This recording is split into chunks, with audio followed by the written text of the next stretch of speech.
Entonces Jesús fue llevado por el Espíritu al desierto para ser tentado por el diablo. Y después de haber ayunado 40 días y 40 noches, tuvo hambre. Y vino a él el tentador y le dijo: si eres el Hijo de Dios, di que estas piedras se conviertan en pan. Él respondiendo dijo: escrito está, no solo de pan vivirá el hombre, sino de toda palabra que sale de la boca de Dios. Entonces el diablo lo llevó a la santa ciudad y le puso sobre el pináculo del templo y le dijo: si eres el Hijo de Dios, échate abajo, porque escrito está: a sus ángeles mandará acerca de ti y en sus manos te sostendrán para que no tropieces con tu pie en piedra. Jesús le dijo: escrito está también: no tentarás al Señor tu Dios. Otra vez lo llevó el diablo a un monte muy alto y le mostró todos los reinos del mundo y la gloria de ellos. Y le dijo: todo esto te daré si postrado me adorares. Entonces Jesús le dijo: vete, Satanás, porque escrito está: al Señor tu Dios adorarás y a él solo servirás. El diablo entonces lo dejó, y aquí vinieron ángeles y le servían. Oremos. Nuestro Padre, te damos gracias por regalarnos esta noche especial para venir y adorarte y escuchar lo que tú estás haciendo en nuestra iglesia, en las iglesias de Robledo, de Cisneros, de San Antonio de Prado, lo que estás haciendo también en el Bagre, en Cartagena, en Barranquilla, en Cali, en Ipiales, en Bogotá, a través del pacto. Entonces, Señor, pedimos que en esta noche tu Espíritu abra nuestros ojos para que podamos tener más claridad de quién eres tú, de qué has venido a ser tú y qué quieres tú que nosotros hagamos. Entonces, permite que nuestro corazón, nuestra mente esté concentrada hoy en tu palabra, para que podamos escucharte y seguirte. Te lo pedimos, Padre Dios, en el nombre del Señor Jesucristo. Amén. ¿A ustedes les gusta anotar los títulos de los temas? El tema de esta noche es: la voz que oímos es la voz que nos guía. ¿Cómo es el título, Juan? La voz que oímos es la voz que nos guía. Listo, voy a preguntar varias veces eso. La voz que oímos es la voz que nos guía. Bueno, nosotros necesitamos leer la Biblia en contexto, porque todo texto sin su contexto es un pretexto. Entonces, capítulo 4, versículo 1, dice que Jesús fue llevado por el Espíritu al desierto. Y el contexto del libro de Mateo es el Antiguo Testamento. Entonces, en el Antiguo Testamento, Dios llevó a los israelitas también al desierto. Entonces, lo que vamos a ver aquí es una tipología. ¿Qué es una tipología? Es algo que se enseñó en el Antiguo Testamento y que luego tiene su luz y su claridad, se completa en Jesús, en el Nuevo Testamento. Jesús fue llevado por el Espíritu, no lo llevó el diablo, fue Dios mismo quien llevó a Jesús por el Espíritu al desierto para ser tentado por el diablo. Entonces, ¿quién es este Jesús? Jesús, ¿qué dice el contexto? Por favor, miren el 3:17. Léanlo ustedes y me dicen quién es este Jesús que fue llevado por el Espíritu de Dios al desierto. ¿Quién es? Muy bien, este es mi Hijo. Y hay una voz en el contexto del bautismo que está diciendo, cuando Jesús sale de las aguas bautismales, hay una voz que está diciendo: este es mi Hijo amado, en él tengo que. Dios está diciendo de Jesús que Él es su Hijo amado y que en Jesús Dios el Padre tiene su complacencia. Pero, ¿quién es este Hijo en el mismo contexto de Mateo? Miren por favor en el capítulo 2, capítulo 2, versículo 15. ¿Quién es este mismo Hijo? Ustedes recuerdan que Herodes mandó a matar a todos los niños, ¿cierto? Herodes mandó a matar, eso lo vimos, a todos los niños de Galilea los mandó a matar. ¿Y qué tuvo que pasar con Jesús y su familia? ¿Para dónde se tuvieron que ir? Para Egipto. Entonces miren por favor 2:15, lo que nos está relatando el evangelista. Jesús estuvo allá, 15, hasta la muerte de Herodes. Ahora él está diciendo, para que se cumpliese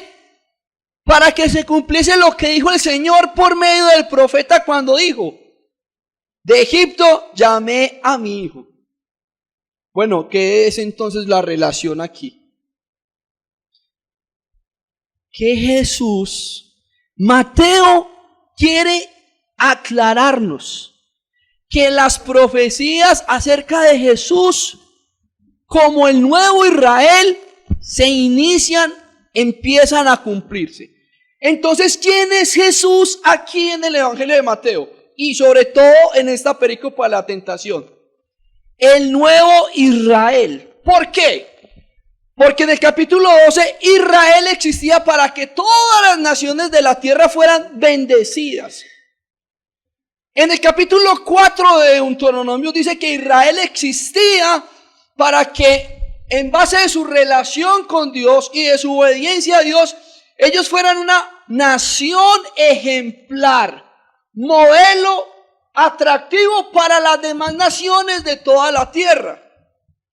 Ese es el contexto del antiguo. Esa es la razón por la que Dios escogió a Israel. Dios no escogió a Israel porque, ellos son mis predilectos. No, yo los escojo a ustedes porque a través de ustedes yo me voy a ir revelando a las demás naciones.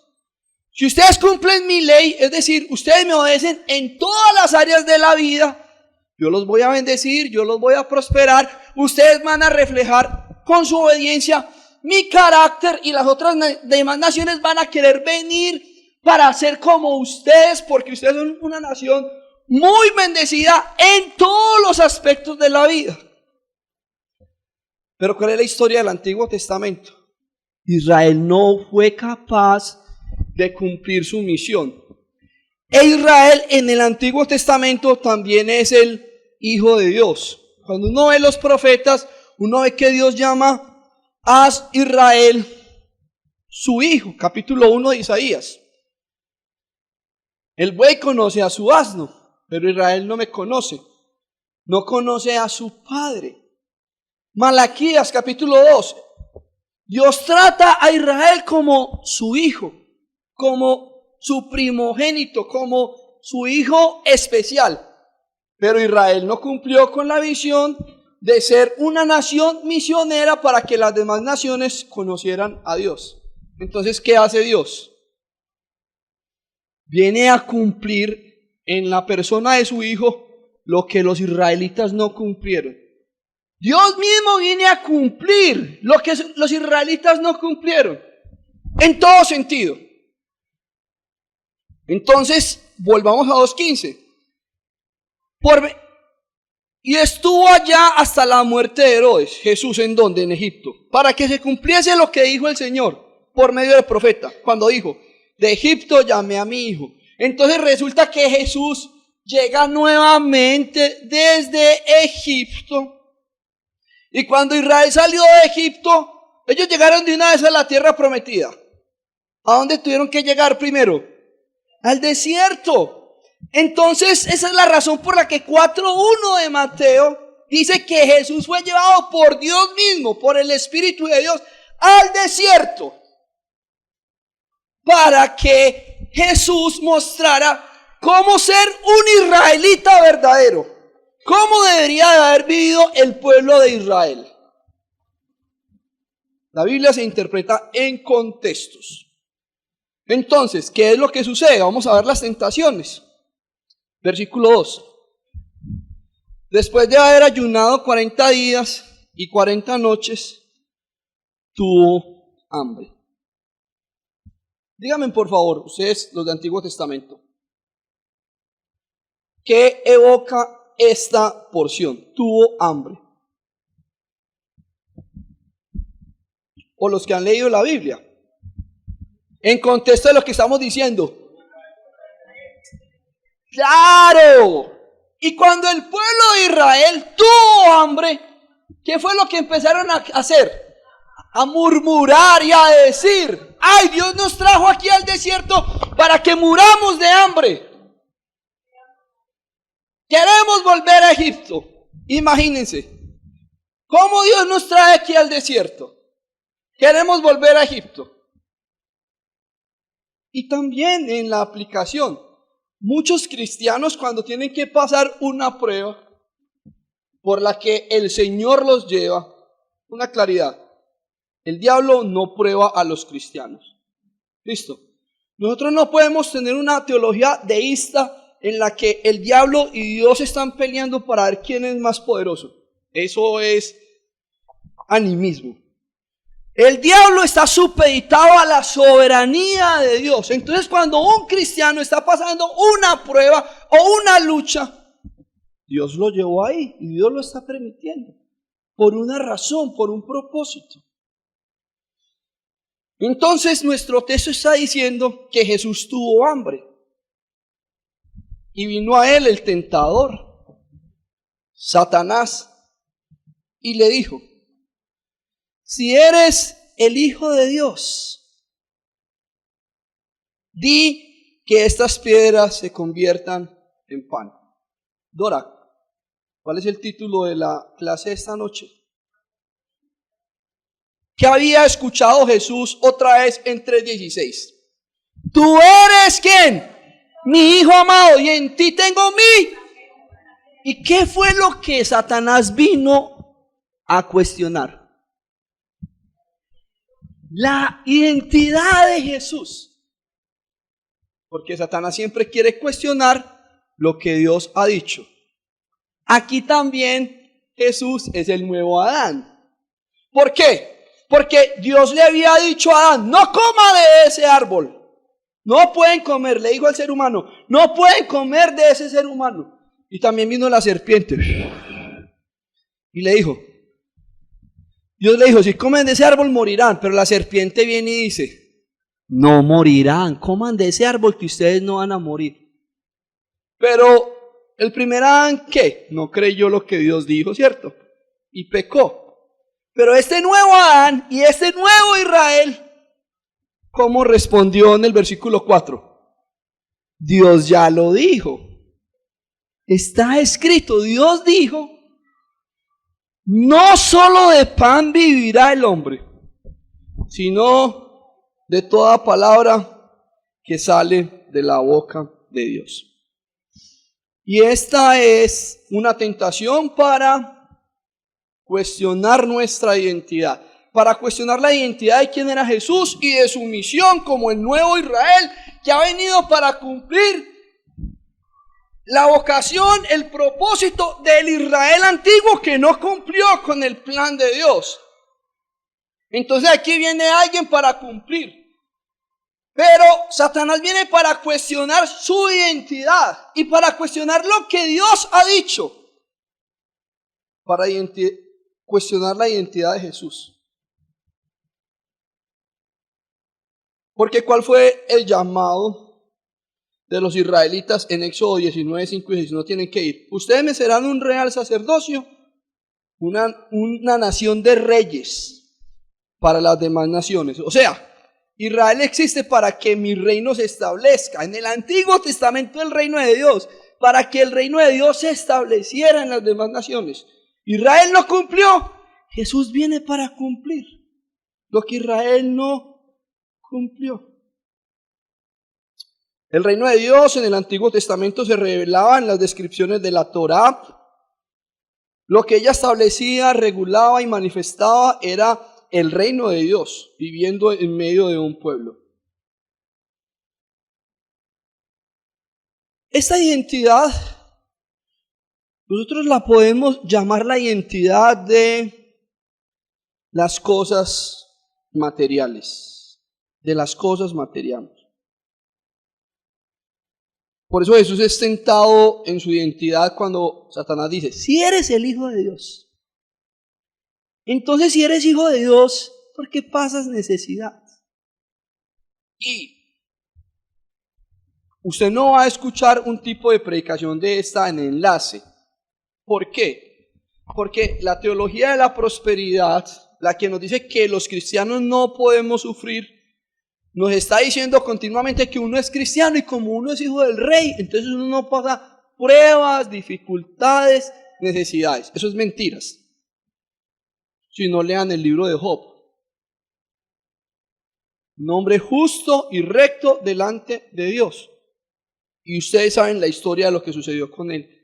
Entonces, Dios permite esto, que Jesús pase necesidades materiales en lo básico, especialmente en la alimentación.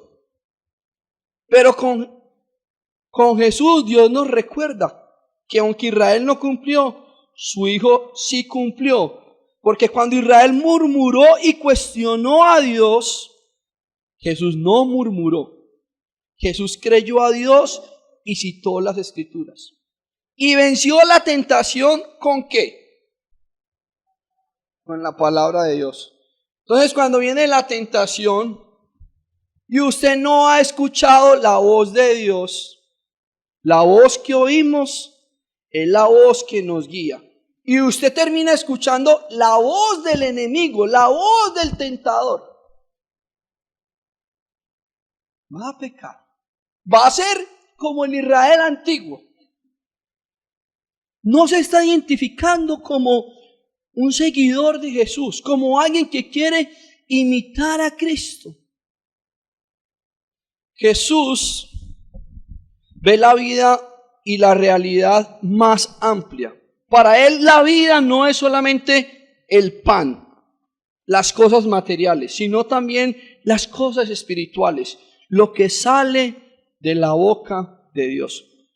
Esta descripción de escrito está, no solo de pan vivirá el hombre, sino de toda palabra que sale de la boca, es una descripción de la realidad, que la realidad no solamente es una realidad material.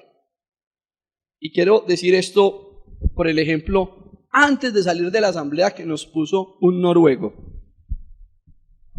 Ustedes saben que Noruega es el país con más desarrollo humano del mundo.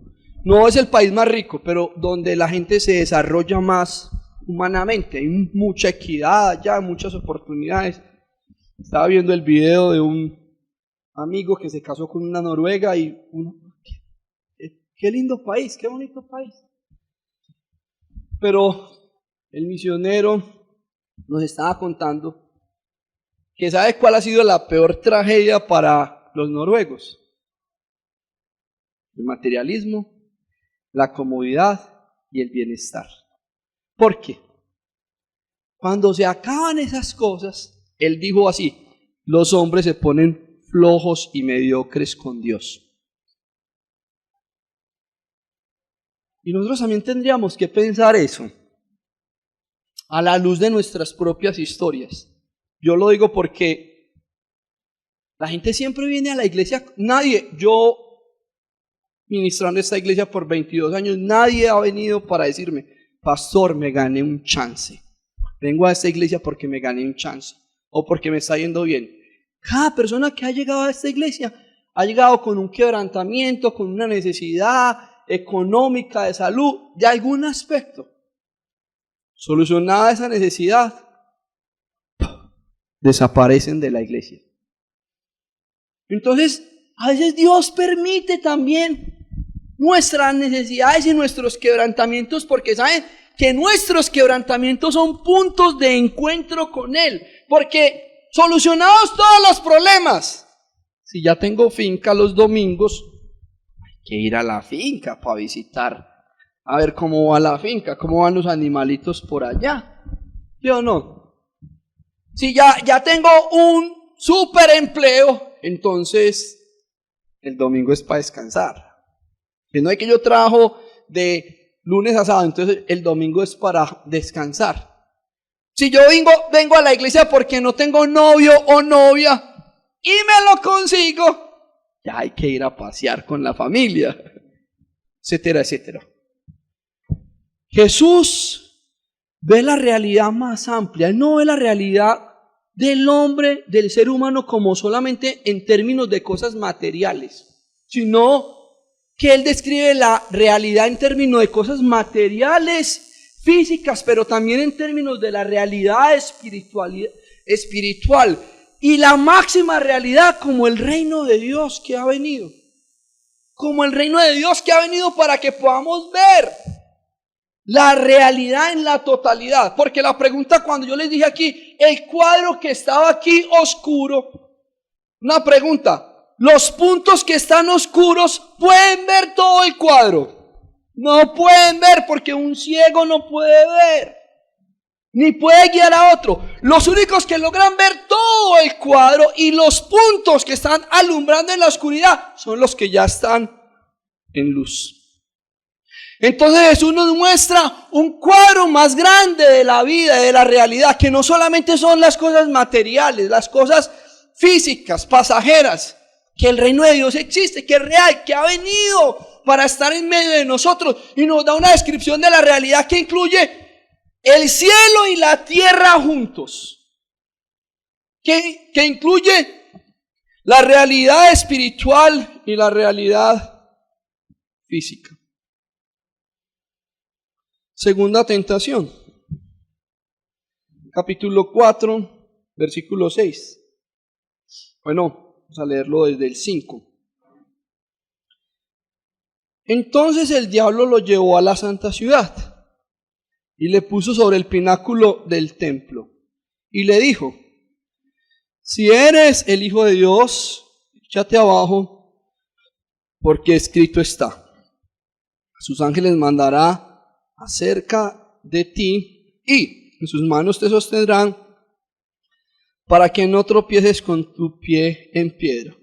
¿Estamos bien o no? ¿Tienen concordancia Biblia con concordancia ahí? ¿De dónde está citando el diablo este salmo?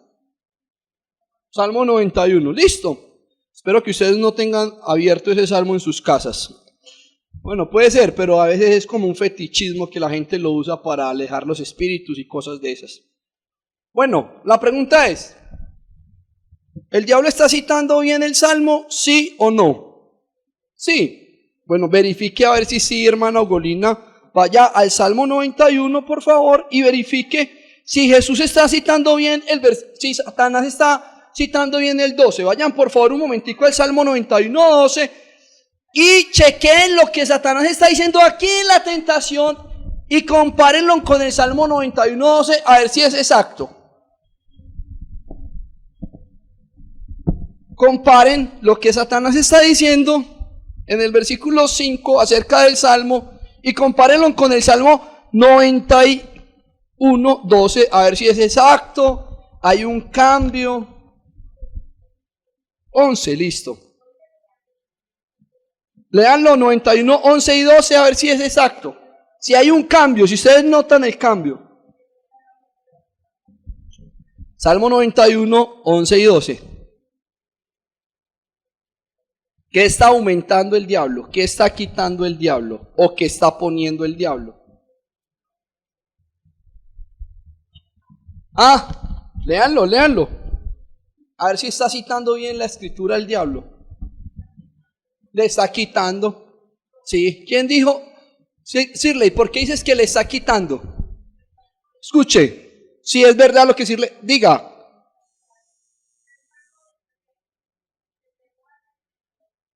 Eso es. Entonces, ¿qué es lo que está haciendo Satanás?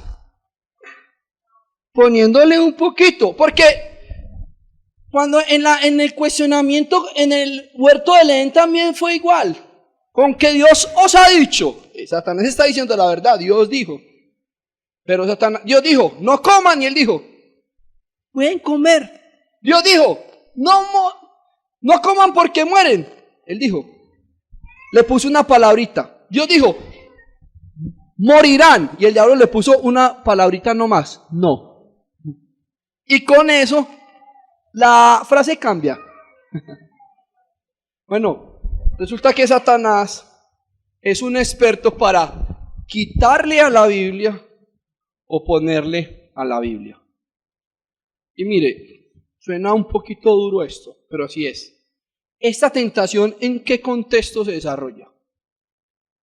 Vuelvan al, por favor, 4 y léanlo. Díganme, por favor, en el versículo 5, ¿cuál es el contexto demográfico, geográfico en el que se da la tentación?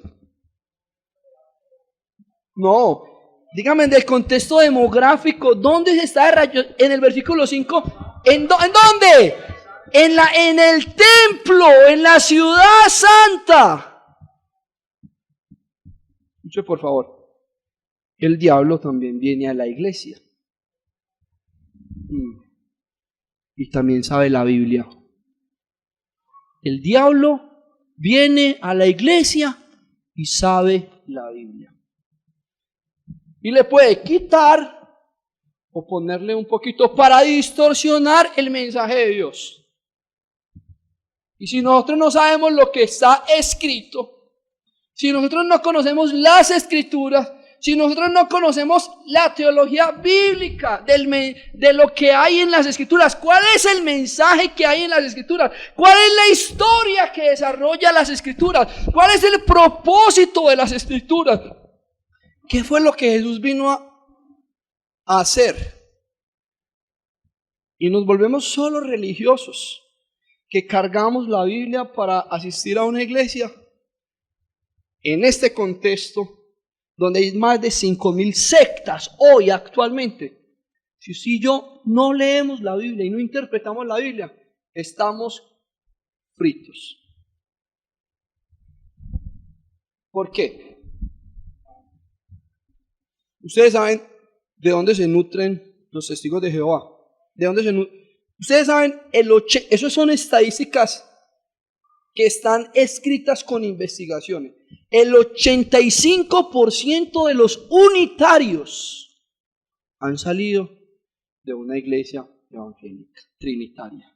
¿Por qué? Porque allá sí los cogen con los versículos bíblicos para entrenarlos y mostrarles, según ellos, no toda la Biblia, sino los versículos que afirman su doctrina para negar la Trinidad. O solo un artículo en la Biblia de los Testigos de Jehová de Juan 1:1. En el principio era el verbo y el verbo era como un Dios. ¿Cómo? No Dios. Entonces, ¿qué te va a decir un testigo de Jehová? Jesús es como un Dios, pero más pequeño. No es el mismo Dios del Antiguo Testamento. No es Yahvé encarnado. Con una palabrita. Era como un Dios. Y si usted no se nutre de la Biblia, si usted no estudia la Biblia, si usted no interpreta la Biblia en el contexto de lo sagrado, en su búsqueda de fe, en la misma iglesia, puede terminar cayendo en la tentación religiosa.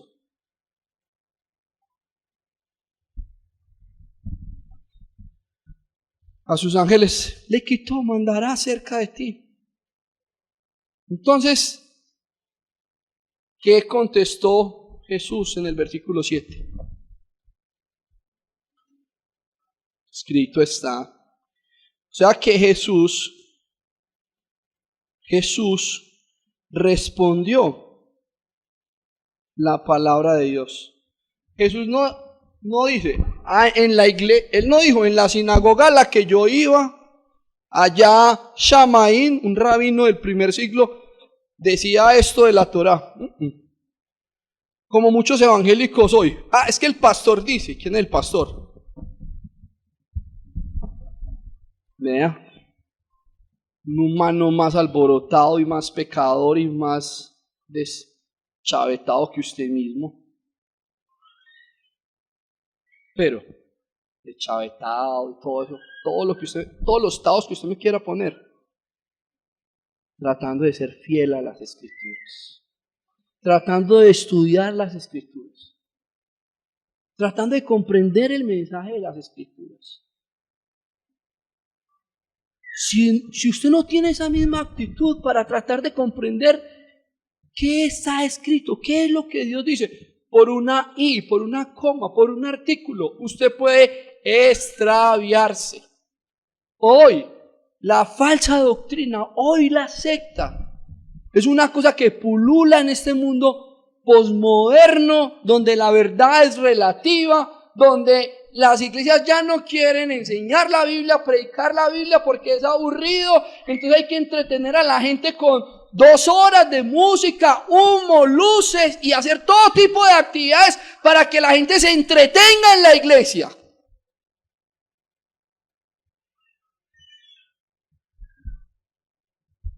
No, nuestro llamado no es al entretenimiento. Nuestro llamado es al entrenamiento. Nuestro llamado no es a la información. Nuestro llamado es a la formación bíblica. Por eso estamos estudiando el Evangelio de Mateo poco a poco. Porque poco a poco se come el coco. Vamos entendiendo el mensaje. No hay afán para lo eterno. Escrito está, dijo Jesús, no tentarás al Señor tu Dios.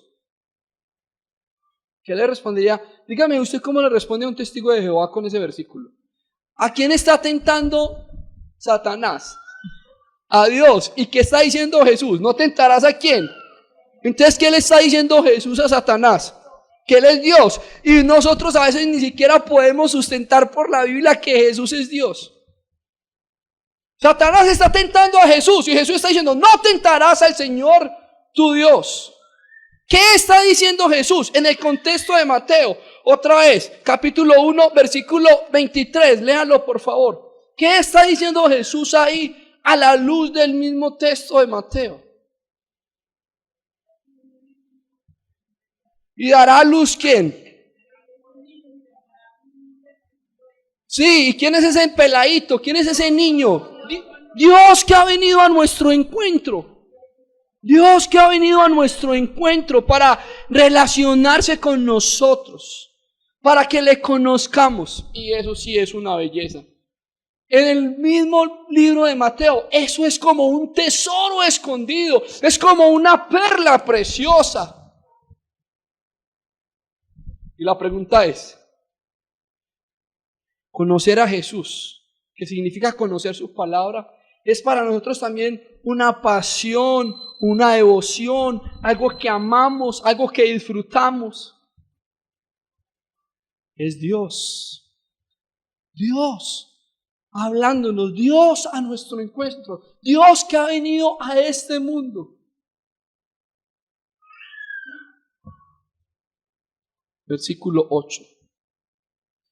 Entonces la segunda tentación es la tentación de la fe,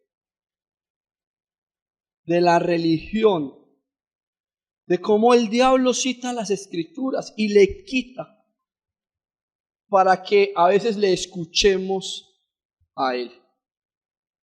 Y la voz que oímos es la voz que nos guía.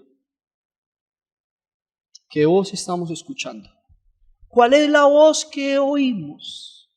¿Cuál es la voz que nos guía en los momentos de la prueba, de la tentación, de la escasez, de la necesidad? ¿Cuál es la voz que escuchamos en medio del materialismo en el que vivimos? La voz de nuestros amigos, la voz de nuestros familiares. Imaginen que Jesús le tuvo que decir a su gran amigo íntimo, a su íntimo amigo, apártate de mí, Satanás. Me eres tropiezo. Porque Pedro le dijo, Señor, si tú eres el Mesías, no necesitas ir a la cruz.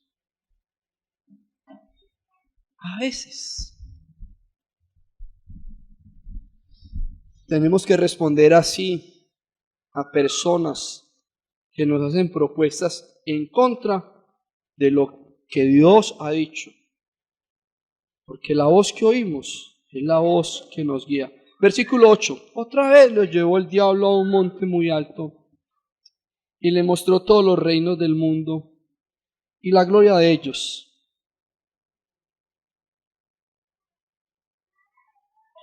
Y le dijo, todo esto te daré si postrado me adoras. Ahora, ustedes recuerdan, ustedes son buenos lectores de la Biblia, de Isaías capítulo 13 y 14 y Ezequiel capítulo 28, que por qué el diablo se convierte, ese ángel, ese serafín, ese ángel de luz, ¿por qué se convirtió en diablo?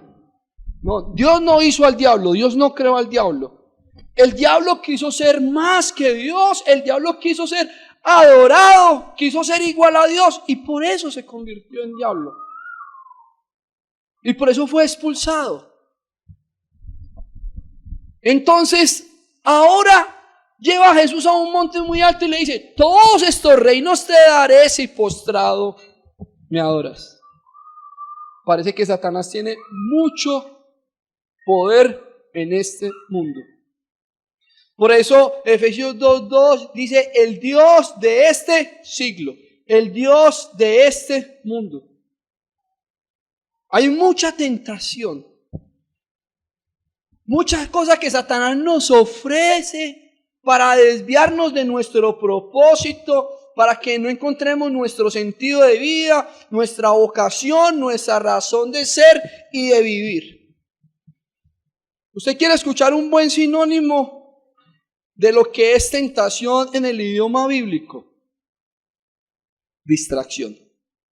Satanás es un excelente distractor que quiere que perdamos el enfoque de nuestra vida, la razón de por qué vivimos, por qué estamos aquí, cuál es el sentido de la existencia.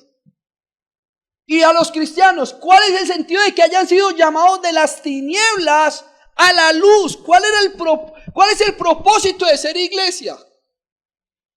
Eso lo van a ver más adelantico, 5:13 y 14 del Mateo. Sean sal, sean luz, luz del mundo. Satanás tiene demasiada distracción y tentación para que nos desenfoquemos. Y al mostrarle los reinos de este mundo, ¿qué creen que fue lo que vio Jesús? Y yo creo que hay tres cosas que son básicamente la fuente de las tentaciones humanas. Una se llama poder. Poder porque a Jesús lo querían hacer rey. Sea nuestro rey, pero no muera. No muera en la cruz. Sea nuestro rey poderoso para que matemos a los romanos y para que los israelitas establezcamos el reino de Dios como la promesa de ese rey davídico que venía con un caballo y una espada para destruir a los enemigos. Esa fue una propuesta. Ustedes piensan que cuando Jesús entró a Jerusalén y la gente estaba diciendo, ¡Hosana, Hosana! Al Hijo de David, bendito el que viene en el nombre del Señor. ¿Sabe qué significa la palabra Hosana? Sálvanos de esos romanos. Tú eres el rey que ha venido para destruir a los romanos. Jesús tuvo la propuesta de poder, pero su propuesta del reino es diferente. Quítense las sandalias, que le voy a lavar los pies. Yo no vine a cambiar este mundo con espada ni con guerra. Vine a transformar el mundo con servicio, con amor. Jesús tuvo la propuesta del poder. A veces a nosotros, ¿cómo nos tienta el poder? ¿Cómo nos tienta el poder? Hace como 10 años, entiendo, más o menos, un poquito más allá, yo estaba muy metido en la asociación de aquí, de Itagüí y todo eso, y tuvimos varios debates en el consejo. Ustedes recuerdan que una vez en el CAMI, ¿quiénes recuerdan en el CAMI? A mí me tocó ser un orador principal ahí con el alcalde, senadores. ¿Quiénes recuerdan eso? El Día por la Paz. ¿Alguien recuerda eso? Eso fue Ugolina y mi esposa, algo así, bueno. Y a mí me propusieron después, en la asociación de pastores, me dijeron, oiga, y con todas las iglesias que nosotros tenemos aquí, por eso, pastor, ¿usted por qué no se lanza al consejo? Y nosotros lo apoyamos. Y yo le respondí con una frase de Spurgeon. Spurgeon era un predicador de Inglaterra y dentro de sus discípulos, él tenía los hijos del rey. Los hijos del rey eran discípulos de un predicador, del predicador más importante de la historia, Carlos Spurgeon.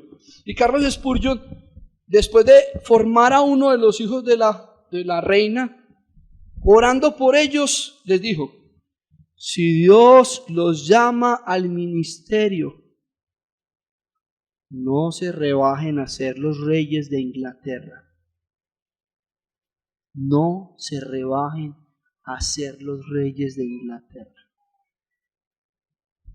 Nosotros como hijos de Dios sentimos que tenemos un llamado de esa magnitud, de esa dignidad. Como nos dice San Pablo en Efesios 4:1, andemos conforme al llamado de nuestra dignidad. Sentir que somos ahora hijos de Dios por el Hijo de Dios, que estamos por el Hijo de Dios, por Cristo, ahora somos hijos de Dios también para amar y servir a Dios en nuestra generación. Nosotros tenemos esa conciencia de hijos de Dios. Entonces, ¿para qué ser un concejal? ¿O para qué ser una persona importante atraída por el poder y las cosas de este mundo? Si no sirve para lo eterno, si no vale para el reino de Dios. Entonces, aparte de que Jesús fue tentado en el poder, con otra P, también fue tentado por otra cosa, que empieza por P. El placer. Jesús tuvo la oportunidad, y ustedes pensarán, ay, ¿eso por qué? Pero los hijos de ustedes, y ustedes han visto la película del Código Da Vinci, o han leído la historia del Código Da Vinci, ¿cierto? La hemos visto por la televisión, algunos hasta han comprado el libro, que los Brown son gnósticos, y esos gnósticos piensan que Jesús no era Dios. Entonces, como Jesús no era Dios, él tuvo una esposa, y esa esposa fue María Magdalena, y como ella tuvo unos hijos y una descendencia. Entonces Jesús también fue tentado desde la Biblia por el placer.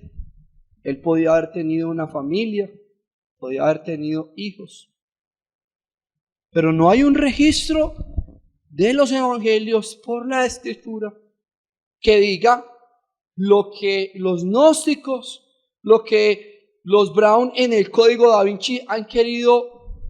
Y hay muchos cristianos que todavía preguntan, oye, ¿y Jesús y María Magdalena sí eran algo?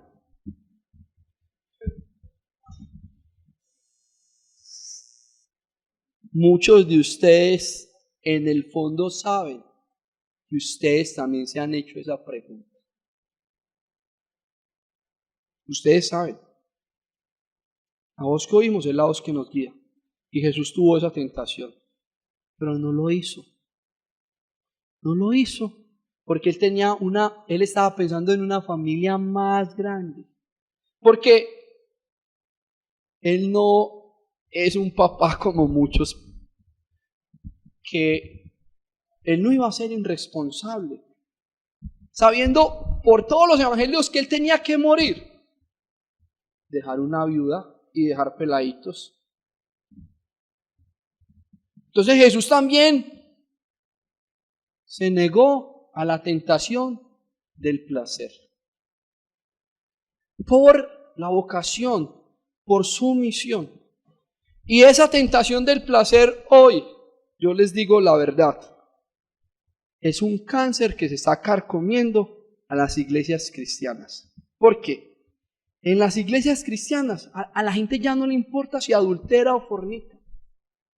Han hecho del sexo un Dios que ha sustituido a Jesús. El placer es el Dios Eros. Y por Eros han dejado a Jesús. Y el verdadero placer que ofrece Jesús. Y no es que la sexualidad está mala. Yo tengo 2 hijos, entonces se supone que no está mala, ¿cierto? Pero sexualidad sin el marco del matrimonio es como una bandeja paisa con solo arroz. ¿A qué sabe? Una bandeja paisa con solo arroz. Eso es la sexualidad sin el marco del matrimonio. Escrito está. Para que no se enojen conmigo, porque ustedes dicen, ay, el pastor vino como acalorado de la finca. No, yo no. No, para que no se enojen conmigo. Lean por favor 1 Tesalonicenses 4:3. Enójense con lo que está escrito. 1 Tesalonicenses 4:3.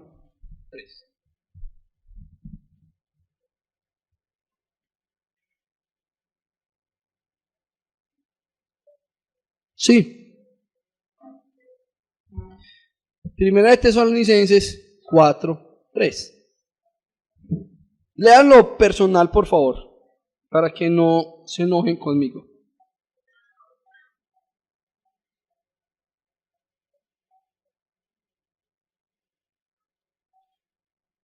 Cuando lo lean, cuando terminen de leerlo, me dicen por favor. Listo. 4:3. ¿Qué dice? Para que no se enojen conmigo. Léanlo personal, tranquilo, no hay problema. Entonces uno, ¿para qué tiene que estar diciendo cuál es la voluntad de Dios? ¿Cuál es la voluntad de Dios? Ya, esa es la voluntad de Dios. Que se aparten de la inmoralidad sexual. Y para que no se enoje conmigo, lea el 8, en silencio, usted solito ahí. El problema no es conmigo. El que desecha esto, no desecha al pastor, no desecha al predicador, no desecha la predicación.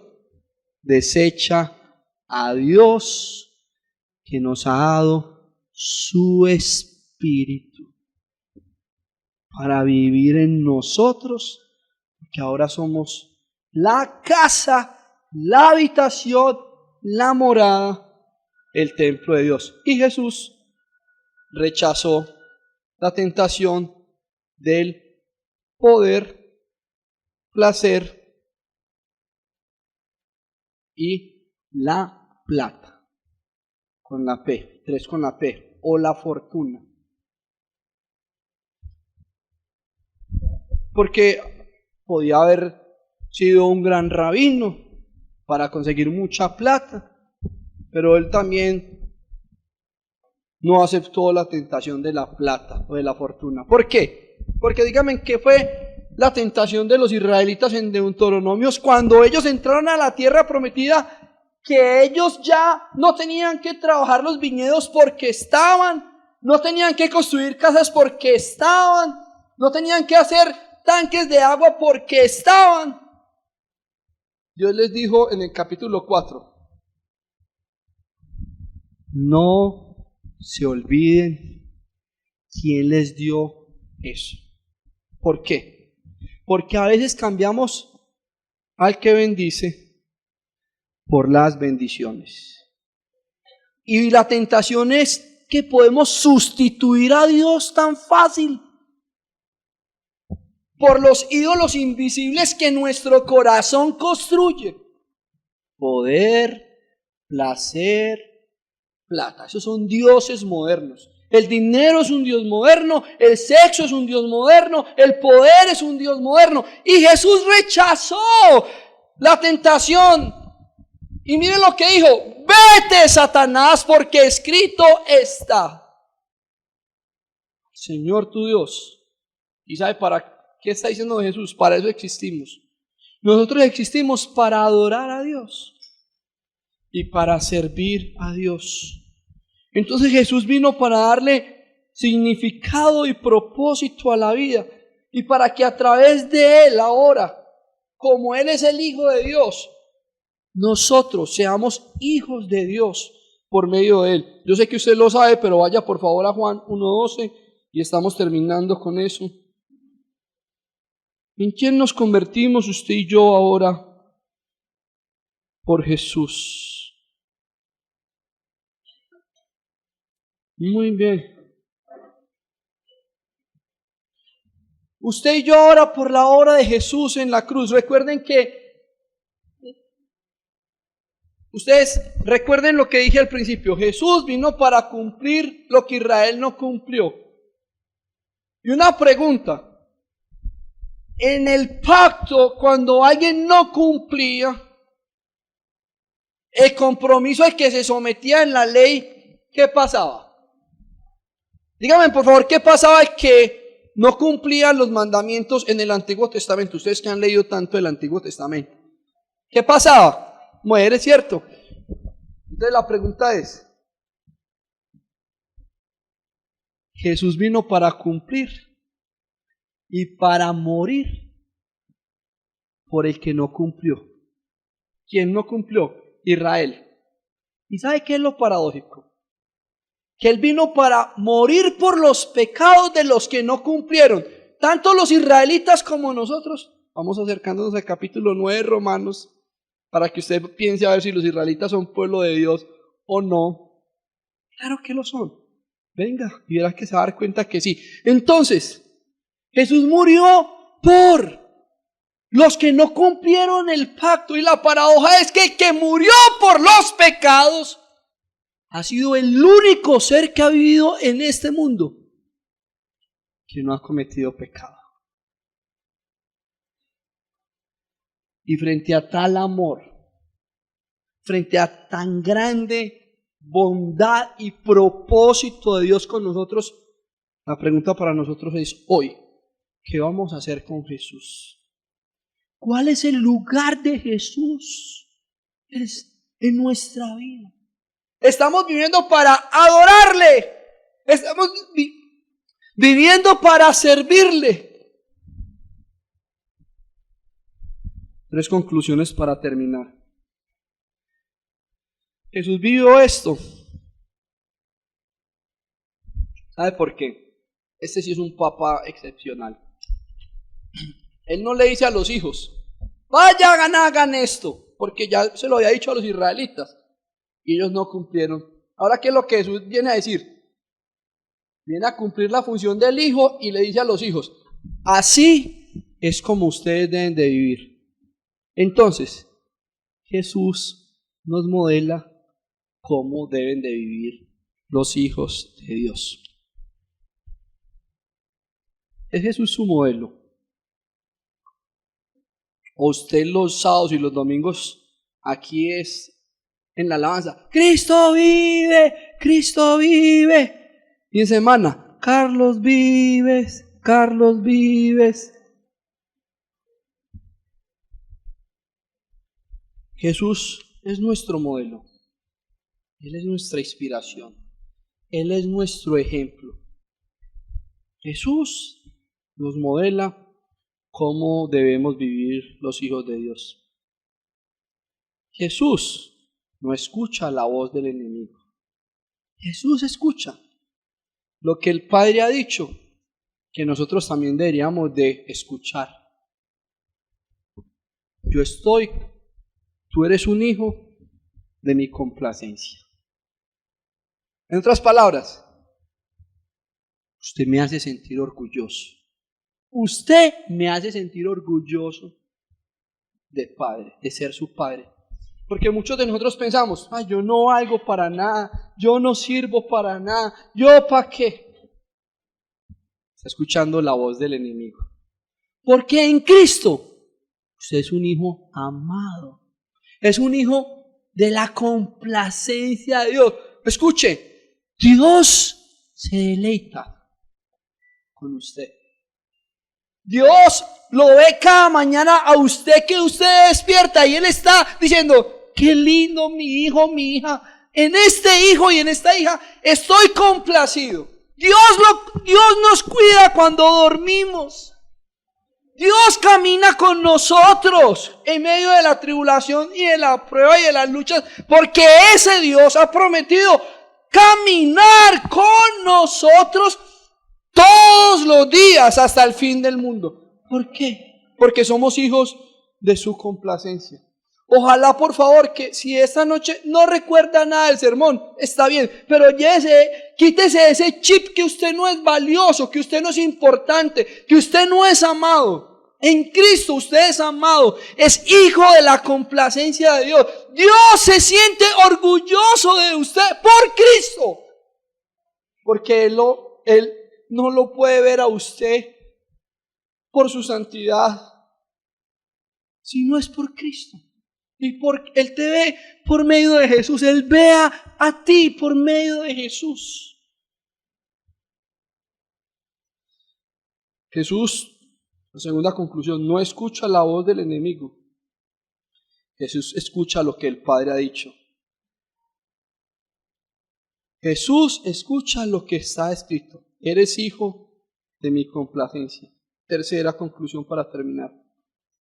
Jesús no vive solo para las realidades de este mundo, es decir, el sexo, el poder, la plata. Jesús vive 4:17, terminando la tentación. ¿Para quién vive Jesús? Para el reino de los cielos, porque el reino de los cielos se ha acercado. Jesús vive para el reino. Jesús encarna el reino de la verdad, el reino del amor, el reino de la paz, el reino de la justicia, el reino del perdón, el reino de la santidad, el reino de la esperanza, de que mientras llega la eternidad podemos hacer un mundo mejor. ¿Sabe lo que nos dijo el alcalde el lunes antepasado que estuvimos con él? El trabajo de las iglesias en Itagüí es invaluable. Y ni siquiera les pagamos. ¿Por qué? Ustedes ayudan a las familias disfuncionales, liberan a la gente de las drogas, el alcoholismo, la adicción, el trabajo que hacen en la iglesia con la familia. El trabajo de ustedes es invaluable, incalculable. Entonces Jesús vive para eso, y nosotros debemos de vivir para esas cosas que son invaluables, incalculables. Debemos de vivir para el reino de Dios, porque la voz que oímos es la voz que nos guía.